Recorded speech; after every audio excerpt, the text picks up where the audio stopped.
শুভ সকাল, good morning and welcome back to my channel Shubhapriya ক্রিয়েশনের আর একটা নতুন ব্লগে তোমাদের অনেক অনেক স্বাগত। আশা করি সবাই ভালো আছো ও সুস্থ আছো, আর আমিও মোটামুটি বেশ আছি।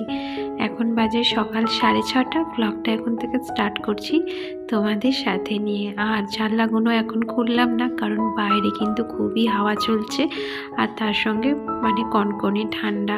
আর এত সকাল সকাল আমি জানলা দরজাও খুলি না, দরজা কিন্তু বন্ধ আর জানলাও বন্ধ, আর আমি কিন্তু ভিডিও শ্যুট করে যাচ্ছি। আর ঘরের মধ্যে বুঝতেই পারছো কতটা অন্ধকার, আর আমি লাইটও জ্বালাতে পারছি না, কারণ পাশের ঘরে আমার ছেলে আর আমার বর দুজনেই ঘুমাচ্ছে। তো আমি এখন বাসি কাজকর্ম শুরু করে দিয়েছি অলরেডি, তোমরা দেখতে পাচ্ছ। বিছনাটা গুছিয়ে আর এখানে জামা কাপড়গুলো ভিজাতে চলে এসেছি। সকাল সকাল ট্যাঙ্কির জল এতটা ঠান্ডা থাকে যে কাজ করাই মুশকিল, জানো তো। প্রতিদিনই ভাবি যে সকালে ঘুম থেকে উঠে সমস্ত বাসি কাজকর্মগুলো তোমাদের সাথে শেয়ার করব আর ভিডিওটাও শুরু করে দেবো, কিন্তু সেটা আর হয়ে ওঠে না।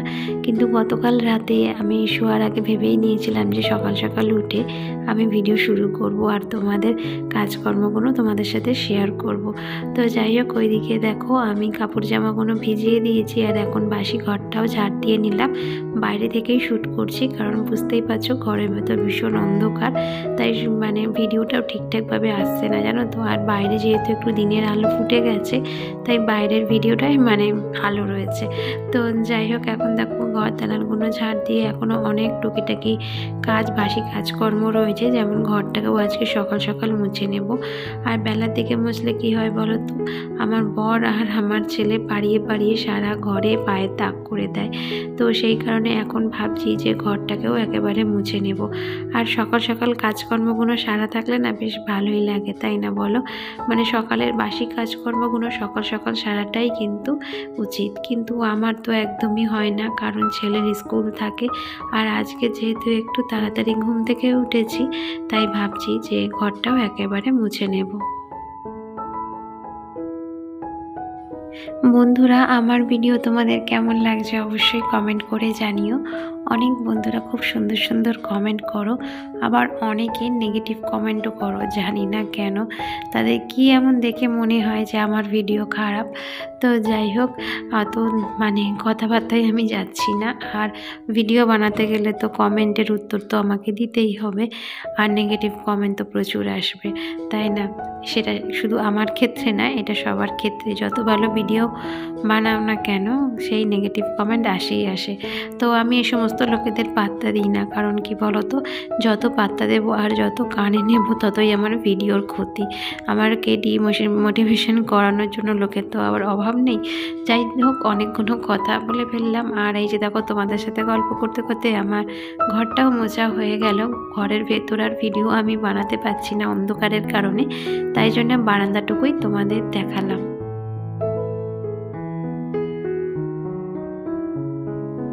ঘর দালানটা মুছে এখন দেখো কাপড় চোপড়গুলোও ধুয়ে নিচ্ছি। আর বিশ্বাস করবে না বন্ধুরা, এত জল ঠান্ডা যেন হাতগুলো অবশ হয়ে যাচ্ছে, কিন্তু আমাকে জলের কাজগুলো তো করতেই হবে। আর সকাল সকাল জলের কাজগুলো না করলে না, সেই বেলার দিকে করতে একদম মন লাগে না, জানো তো। তখন মনে হয় আমি কি ভিডিও শ্যুট করব, ভিডিওর প্রতিই আমার মন থাকে, কিন্তু এই সমস্ত কাজকর্মগুলো যে তোমাদের সামনে তুলে ধরবো সেগুলো আর হয় না, জানো তো। তো যাই হোক, আজকের কিন্তু অনেকগুলোই কাপড় পরেছিল, তো দেখতেই পাচ্ছ এদিক সেদিক করে আমার আজকের অনেকগুলোই কাপড়। কিন্তু ধুচ্ছি তো ঠিক কথা বন্ধুরা, কিন্তু বাইরে কিন্তু রোদ্দুর সেভাবে ওঠেনি এখনো পর্যন্ত, যেহেতু এখন সকাল 7:30 মতো বাজে। দেখো কত সকাল সকাল আমার বাসি কাজকর্মগুলো সারা কমপ্লিট হয়ে যায়। আর আমি মাঝে মধ্যে একটু লেট করে যখন উঠি ঘুম থেকে, তখন কিন্তু এই সমস্ত কাজ সারতে সারতে আমার অনেকটা বেলা হয়।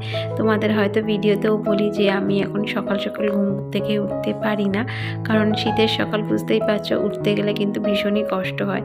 কিন্তু আজকে যেহেতু চোখটা খুলে গেছে, তাই আর শুয়ে না থেকে এই সমস্ত কাজগুলোই সেরে নিচ্ছি। আর দেখবে সকাল সকাল কাজ করে স্নান করে ঠাকুরকে পুজো দিলে মন মেজাজটাও বেশ ভালো থাকে। কিন্তু আমার তো বাঙালি, আমাদের আর হয় কোথায় বলো? বাঙালিরা তো একদম কুড়ের বাদশা যেটা বলা হয়, মানে এটা আমার ক্ষেত্রে, এটা সবার ক্ষেত্রে নাও হতে পারে। তো যাই হোক, এখন দেখো ব্রাশ টাশ করে একেবারে 2 কাপ চা বসাতে চলে এসেছি। আর ওইদিকে দেখলাম আমার বড় ঘুম থেকে উঠে গেছে, আর আমার ছেলে এখনো পর্যন্ত ঘুমাচ্ছে। আর এত সকাল সকাল ওকে আমি ডাকিও নি, কারণ এত সকালে উঠে আমাকে বিরক্ত করা ছাড়া আর তো কিছু করবে না, আর পড়তেও তো বসবে না। তো যাই হোক, এখন দেখো আমি চাটা খেয়ে বিছনাটা গুছিয়েও ফেলেছি, আর এই যে বালিশগুলো নিয়ে এখন যাচ্ছি ওপরে, মানে ছাদে দেখছি একটু একটু রোদ্দুর উঠেছে, তো এগুলোকে একটুখানি রোদে শুকনো করব। কারণ কি বলতো, শীতকালে না এই লেপ তোষক বালিশ একটু রোদ্দুরে দিলে ঝরঝরে থাকে, আর রোদ না পেতে পেতে না একটা কেমন গন্ধও মতো হয়ে যায়। হ্যাঁ, বর্ষাকালে এটা বেশি হয় যেহেতু রোদ পায় না, কিন্তু শীতকালেও হয় বন্ধুরা।